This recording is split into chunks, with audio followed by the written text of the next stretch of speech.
ఓం శ్రీ గురుభ్యో నమః. హరి ఓం. ఘనానాం త్వా గణపతిగుం భవామహే కవిం కవీనాముపమశ్రవస్తమం జ్యేష్ఠరాజం బ్రహ్మణాం బ్రహ్మణస్పత ఆనశృణ్వన్నోతభేసేధసాధనం శ్రీమహాగణాధిపతయే నమః. శ్రీమహాసరస్వత్యై నమః. శ్రీగురుభ్యో నమః. హరి ఓం. జగతం పితరం వందే పార్వతీ పరమేశ్వరం.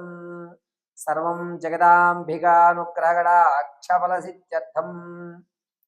అందరికీ కూడా పరాభావనవ సంవత్సర శుభాకాంక్షలు. ఈ సంవత్సరం అంతా కూడాను ప్రతి ఒక్కరూ ఆనందకేలి విరాహితాలతో అనుకున్నటువంటి పనులు పూర్తి చేస్తూ ధర్మమైనటువంటి కార్యక్రమాల్లో అత్యంత విరివిగా పాల్గొంటూ సధర్మాన్ని పరిరక్షిస్తూ పరిపూర్ణమైనటువంటి కార్యక్రమాలు దిగ్విజయం గావిస్తూ మీ యొక్క మనోవాంఛనలు పరిపూర్తిగా జగదాంబిగా తీర్చాలని కోరుకుంటూ ఈ పరాభావనవ సంవత్సరం కాలమాన పరిస్థితుల ప్రకారంగా దేశ భవిష్యత్తు ఏ విధమైనటువంటి విధి విధానాలతో ఈ సంవత్సరం ఉండబోతోంది అనేటువంటి విషయాన్ని పంచాంగ శ్రవణంలో మనం వివరించుకున్నట్లయితే గనక 9 గ్రహాలు వాటి వాటి యొక్క స్థితానుసారము రాజు, మంత్రి, సైన్యాధిపతి, రసాధిపతి, ధాన్యాధిపతి, ఆర్ఘ్యాధిపతి, మేఘాధిపతి, రసాధిపతి, నీరసాధిపతి అనేటువంటి పదవులు ఈ 9 గ్రహాల్లో ఎవరెవరికి ఇస్తున్నారు, దీనివల్ల మన యొక్క భారతదేశం యొక్క స్థితిగతులు ఏ విధంగా ఉండబోతున్నాయి, రైతు క్షేమదాయకంగా ఉన్నాడా లేదా, సకాలంలో వర్షాలు పడేటువంటి సూచనలు ఉన్నాయా, పెను ప్రమాదం గురించి ఏదన్నా విపత్తుమైనటువంటి వైరస్లు ఏమైనా ప్రవేశించేటువంటి అవకాశాలు ఉన్నాయా, ఉగ్రవాద దాడులు కానీ అసాంఘిక కార్యక్రమాలు కానీ వెరజుల్లుతాయా, విపరీతమైనటువంటి ధోరణి కలుగుతుందా, అసలు రాజకీయంలో ఎటువంటి మార్పులు సంభవిస్తాయి అనేటువంటి విషయాన్ని మనం ఒక్కసారిగా పరిశీలన చేద్దాం. ఇందులో ఈ సంవత్సరంలో రాజుగా గురుగ్రహానికి రాజస్థానాన్ని ఇవ్వడం వల్ల రాజకీయం అత్యంత మనోరంజితంగా ఉంటుంది. రాజకీయంలో ఎప్పుడూ లేని కొత్త కొత్త పొంతలను చూస్తారు, వినూత్నమైన మార్పులు జరుగుతాయి. అంతేకాకుండా ఏ రాజకీయ నాయకుడిని కూడా ప్రజలు నమ్మేటువంటి ధోరణి కనబడదు. రాజకీయ నాయకులు స్వలాభం కొరకు మాత్రమే పనిచేసేటువంటి ఆలోచనలు కలుగుతున్నాయి. ఈ రాజస్థానం గురుడికి ఇవ్వడం వల్ల ఇతర దేశాలన్నీ కూడా మన దేశం యొక్క ఖ్యాతి అనేటువంటిది పెరుగుతుంది. ఆ ఖ్యాతి పెరగడంతో మన దేశం వైపు తొంగి చూడడము, క్రీడా రంగాల్లో మనదంటూ ఒక ప్రత్యేకమైన గుర్తింపు ఏర్పడటం అనేటువంటి ఈ సంవత్సరం జరుగుతుంది. పైగా మన భారతదేశ చరిత్ర ఈ సంవత్సరం ఖచ్చితంగా అన్ని దేశాలు పాకి భారతదేశం యొక్క ఖ్యాతి అనేటువంటిది నిలబడే స్థాయిలో ఉంటుంది. అంతేకాకుండా మంత్రిస్థానం కుజుడికి రావడం వల్ల బంగారము, ఎత్తడి, పత్తి, బొగ్గు వీటి ధరలు అమాంతం పెరగడం, పైగా ఆలోచన విధానాల్లో వర్తకుల యొక్క ఆలోచన విధానాల్లో అన్నీ కూడా మారడం, కొత్త కొత్త టెక్నాలజీ అనేటువంటి అభివృద్ధి చెందడం జరుగుతోంది. ఈ మంత్రిస్థానం కుజుడుకు ఉండడం వల్ల విద్యార్థులకు కాస్త గడ్డుకాలంగా ఉందని చెప్పవచ్చు. విద్యారంగంలో అనేకమైన అవకతవకలు బయటపడేటువంటి సూచనలు బాగా కనబడుతున్నాయి. ఇక సైన్యాధిపతిగా చంద్రుడు ఇవ్వడం వల్ల ప్రతి ఒక్కరూ కూడా కన్ఫ్యూజ్ అయిన వాతావరణంతో నడుస్తుంటారు. వచ్చేటువంటి మే దగ్గర నుంచి ప్రారంభం చేస్తున్న అక్టోబర్ వరకు కూడాను అనేక రకమైనటువంటి కొత్త వ్యాధులు చెవి చూసేటువంటి విషయం ఈ భారతదేశానికి కనబడుతోంది. ఈ కొత్త వ్యాధులు చర్మానికి సంబంధించి కానీ ముక్కుకు సంబంధించి కానీ అనేకమైనటువంటి ఇబ్బందులు కలిగే విధంగా గోచరిస్తోంది. ఇక సైన్యాధిపతి శుక్రస్థానం ఉండడం వల్ల భారత సైన్యం కొత్త ఆయుధాలను ఎగుమతి చేసుకోవడం, టెక్నాలజీ ఉపయోగించుకోవడం, శత్రు దేశాల మీద జయకేతనం ఎగరవేయడం, మనదంటూ ఒక ప్రత్యేకమైన గుర్తింపు ఈ సైన్యంలో ఉన్నటువంటి ప్రతి ఆర్మీ వారు కూడా ఉన్నతమైనటువంటి ఆలోచన విధంతో ఉండడం, మన యొక్క ఆర్మీ భద్రత మరి కాస్త పెరగడం అనేది జరుగుతూ ఉంటుంది. ఆర్ఘ్యాధిపతి చంద్రుడు అవుతూ ఉండడం వల్ల పంటల్లో కాస్త ఇబ్బందులు కలుగుతున్నాయి. కొత్త కొత్త పొంగణాలకు వెళ్ళి రసాయనాలతో మాత్రమే పంటలు ఎక్కువ పండేటువంటివి, భూసారం తగ్గిపోయేటువంటి అవకాశం లభిస్తోంది. ఇక మేఘాధిపతి చంద్రుడు అవుతూ ఉండడం వల్ల వర్షాల్లో ప్రభావంలో సకాలంలో పడవలసిన వర్షాలు అకాల వర్షాలుగా పడటం, లేదా వడగళ్ళ వాళ్ళు రావడమే కానీ వాతావరణంలో అనేకమైన మార్పులు రావడం వల్ల కుండపోతగా వర్షాలు కురిసి రైతుకి ఇబ్బందిదాయకమైన వాతావరణం కలుగుతూ ఉంటుంది. ఇక రసాధిపతి సూర్యుడు అవుతూ ఉండడం వల్ల పళ్ళ యొక్క ధరలు పెరుగుతాయి. అదేవిధంగా చెప్పులు, తోళ్ల పరిశ్రమల యొక్క ధర పెరుగుతుంది. ముఖ్యంగా ఇనుము, స్టీలు, అదేవిధంగా సిమెంటు, వీటి ధరలు ఆకాశాన్ని ఉండేటువంటి అవకాశం ఎక్కువగా లభిస్తోంది. నీరసాధిపతి గురుడు అవుతూ ఉండడం వల్ల శీతల పానీయాలు, మద్యము, వీటి యొక్క ధరలు కాస్త తగ్గుతాయి. అంతేకాకుండా కొబ్బరి బొండాలని కానీ, శీతల పానీయాలు కానీ, ఈ యొక్క ఆహార పదార్థాలు కానీ రేట్లు కాస్త దిగి వచ్చేటువంటి అవకాశం గోచరిస్తూ ఉంటుంది. ఇక ఈ సంవత్సరంలో ఎక్కడా కూడా గ్రహణాలు అనేటువంటివి లేవు. మన భారతదేశంలో ఈ సంవత్సరంలో 3 గ్రహణాలు కూడా మనకి కనబడటం లేదు. ఎటువంటి నియమాలు కూడా ఈ సంవత్సరంలో పాటించవలసిన అవసరం లేదు. ఇక ముహూర్తాల విషయానికి వస్తే మూడాలు అనేటువంటివి 15వ తారీఖు జూలై నుండి ఆగస్టు 17వ తారీఖు వరకు కూడా గురుమూఢమి, శుక్రమూఢములు కలుస్తున్నాయి. ఈ మూడాలు అనేటువంటి వాటిలో వివాహము, ఉపనయనము, గృహప్రవేశము, మట్టి పనులు, భూమి పూజ, ఈ 5 కార్యక్రమాలు చేయడానికి అవకాశం లేదు.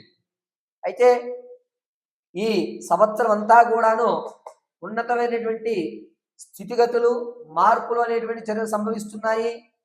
ఈ సంవత్సరంలో మన భారతదేశ యొక్క ఖ్యాతి పెరగడం, దాంతో పాటుగా అనేక రంగాలలో ఊహించినటువంటి పథకాలు మన వాళ్ళు సాధించడం జరుగుతుంది. భారతదేశ పటుత్వం, భారతదేశం యొక్క గౌరవం అనేటువంటిది ఈ సంవత్సరం దిశలు వ్యాపించి భారతదేశానికి ఒక ప్రత్యేకమైనటువంటి గుర్తింపు మాత్రం లభిస్తుంది. ఈ సంవత్సరం అందరూ కూడా ఆయురారోగ్య మనోవాంఛలు పొందుతూ ఉండాలని కోరుకుంటూ, పరాభావనామ సంవత్సరం ప్రతి ఒక్కరికి కూడా శుభాన్ని కలగజేయాలని మనస్ఫూర్తిగా జగదాంబిక దుర్గీ కటాక్షం కలగాలని కోరుకుంటూ మీ యొక్క అందరికీ కూడా పరాభావనామ సంవత్సరం శుభాకాంక్షలు తెలియజేయడం జరుగుతుంది. అందరికీ కూడా పరాభావనామ సంవత్సర శుభాకాంక్షలు. ఈ సంవత్సరంలో ఏ రాశి వారి యొక్క ఫలితాలు ఏ విధంగా ఉండబోతున్నాయి, ఏ రాశి వారు ఆర్థికంగా స్థిరత్వాన్ని ఏర్పరచుకుంటున్నారు, ఈ సంవత్సరం అన్నా సరే అప్పుల బాధ నుంచి గట్టెక్కేటువంటి అవకాశం ఉంటుందా, నరఘోష ప్రభావం ఎక్కువగా ఉన్నటువంటి వాళ్ళు ఎటువంటి నివారణలు చేయాలి, అంతేకాకుండా మేషం నుంచి మొదలు పెట్టుకుని మీనరాశి వరకు కూడా ఏ విధమైన ప్రమాదాలు కానీ, శత్రువులు కానీ, అదేవిధంగా మీరు పడేటువంటి అనేక ఇబ్బందుల నుంచి ఏ దేవతామూర్తిని ఆరాధన చేస్తే ఈ సంవత్సరం అంతా కూడా మీకు శుభమైనటువంటి ఫలితాలు లభిస్తాయి అనేటువంటి విషయం.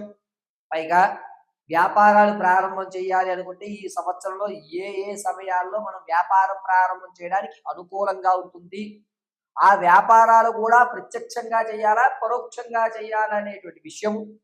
తాత ముత్తాతల నుంచి లభించేటువంటి స్థిరాస్తి చరాస్తులు ఏవైనా సరే ఈ సంవత్సరం మనం అందిపుచ్చుకుంటగలుగుతామా లేదా, ఎటువంటి ప్రమాదాల నుంచి మనం బయటపడడానికి ఏవైనా మార్గాలు ఉన్నాయా అనేటువంటి విషయాల్ని మనం ఈ పరాభావన సంవత్సరంలో ఏ రాశి వారి ఆదాయం, వ్యయం, రాజపూజ్యం, అవమానాలు ఏ విధంగా ఉండబోతున్నాయి, ఎవరితో ఎవరు ఏ విధంగా ప్రవర్తిస్తే మన పనులు అవ్వేటువంటి అవకాశాలు లభిస్తున్నాయి, ఈ సంవత్సరం మొత్తానికి కూడా ఉన్నతమైన స్థితిగతులు పొందేటువంటి రాశి ఎవరు అనేటువంటి పూర్తి విషయాన్ని మనం ఒక్కసారి కనుక చర్చించుకుంటే, ఆ చర్చలో మేషం నుంచి మొదలు పెట్టుకుని మీనరాశి వరకు కూడా ఆదాయ, వ్యయ, రాజపూజ్య, అవమానాలతో పాటుగా విదేశీ యాగం కానీ, ఇంతకుముందు మీరు విడిచిపెట్టిన బంధాల వల్ల కానీ, కొత్త పరిచయాల వల్ల మీకు కలిగేటువంటి అద్భుత అవకాశాలు కానీ ఏమున్నాయి, ఏమి లేవు అనేటువంటి విషయాన్ని మనం ఏ రాశి వారికి ఆ రాశిగా విడివిడిగా ఎట్టి పరిస్థితుల్లోనూ ల్యాగ్ లేకుండా సింపుల్గా చిన్నగా మనం వివరణ తెలుసుకుందాం. ఈ వివరణ కేవలం గోచార రీత్యా మాత్రమే మీకు తెలియజేస్తున్నాను, వ్యక్తిగతమైన జాతకం కాదు, కేవలము గోచార రీత్యా మాత్రమే మీకు తెలియజేయడం జరిగింది. దీన్ని దృష్టిలో పెట్టుకోండి. ద్వాదశ రాశుల్లో మొట్టమొదటి రాశి అయినటువంటి మేషరాశి వారి యొక్క ఆదాయ వ్యయ రాజపూజ అవమానాలు, అదేవిధంగా ఈ సంవత్సరంలో మేషరాశి వారు ఆర్థికంగా ఏ విధంగా స్థిరపడబోతున్నారు, ఏ నెల వీరికి కలిసి వస్తుంది అనే విషయాన్ని మనం పరిశీలన చేసుకుంటే, ముందుగా మేషరాశి వారి యొక్క ఆదాయం 11, వ్యయం 5, రాజపూజ్యాలు 2, అవమానాలు 4గా చెప్పడం జరుగుతుంది. వీరు ఈ సంవత్సరం ఏలినాటి శని ప్రభావం ఉండడం, అయినా సరే ఆర్థికమైన పటుత్వం ఏర్పడటం, ప్రతి రంగంలోంచి ఎంతో కొంత సేవింగ్స్ అనేటువంటి ఖచ్చితంగా చేస్తారు. ప్రథమాంకం చాలా అద్భుతంగా ఉంటుంది. ఈ మేషరాశి వారు ఆలోచన ధోరణి మారుస్తున్నారు. మీ మీద మీరు సెల్ఫ్ కాన్ఫిడెన్స్ అనేటువంటిది ఖచ్చితంగా మార్చి 28వ తారీఖు నుంచి మిమ్మల్ని మీరు నమ్ముకోవడం ప్రారంభం చేస్తారు. కష్టే ఫలి, ఈ రోజు రూపాయి దాచుకుంటేనే రేపు భవిష్యత్తు అనేటువంటి విషయాన్ని తెలుసుకుని మీకు వచ్చేటువంటి ప్రతి దాంట్లోనూ ఒక పావలాన్ని పక్కన పెట్టడం ఖచ్చితంగా ఈ మేషరాశి వారి సంవత్సరం చేసేటువంటి విషయం. అప్పులు తీర్చేయడానికి మార్గాలు దొరుకుతాయి. ఏప్రిల్ మే నెలలో ఖచ్చితంగా వీళ్ళు వ్యాపారాన్ని బిజినెస్ స్టార్ట్ చేస్తారు. అది కూడా స్లీపింగ్ పార్ట్నర్ గానే చేయడానికి వీళ్ళు ఎక్కువ సన్నిహితం అవుతారు. రాజకీయ నాయకులకి ద్వితీయాంకం బాగుంటుంది. ప్రథమాంకంలో అవకతవకలు ఏర్పడుతున్నాయి. ప్రజల్లో మీకంటూ కొంత వ్యతిరేకత ఎక్కువ అవుతుంది. మార్చి, ఏప్రిల్, మే, జూన్ వరకు కూడా ప్రజల్లో మీకు వ్యతిరేకత ఏర్పడుతుంది.